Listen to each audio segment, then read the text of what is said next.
Guys, welcome to TikTok. Power on natin guys. May repair tayong laptop ngayon guys. So, gaming laptop to guys. So, Asus ang kanyang brand. Guys, so, share ko lang guys. Kasi, yung repair ko na to ng mga pang gaming laptop. Ito guys, ang issue nito ay ang kanyang processor.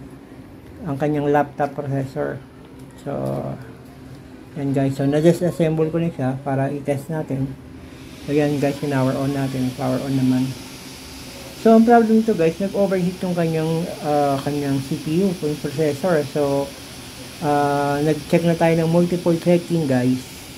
Check tayo ng multiple checking. Yun nga yung problema niya. Dead in na tayo, papuntang CPU.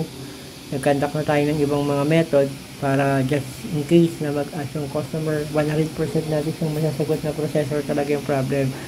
So, share ko lang guys, ito nga yung problema ng mga gaming laptop eh. Pangatlong repair ko na to ng gaming laptop guys. Yung isa yung Acer, nakapag-repair na rin ako guys yung Acer na Predator. Yun yung pangalawa ko eh.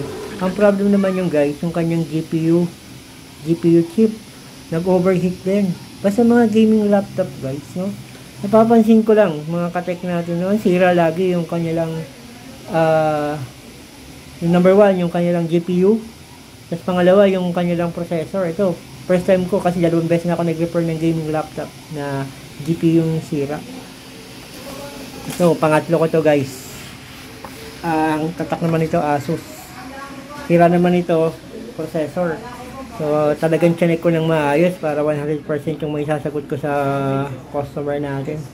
So, yun nga guys, hindi lahat ng mga tulad namin technician, nare-refer lahat ng mga laptop na dinadala sa amin dahil syempre may mga limitasyon kami. Kailangan natin tanggapin yun. So, almost 3 hours ko na itong ginagawa guys.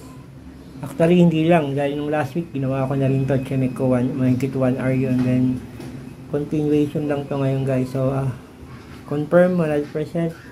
Ang problem nito guys ay ang kanyang GPU chip. So ang kanyang anong brand nito guys ay ito, Asus model FX FX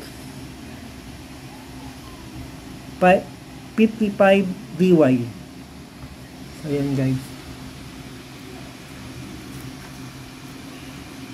Gandang klase itong game na itong laptop na itong is. Yan, madalas nasisira sa kanila GPU chip. Share ko lang guys. Thank you for watching.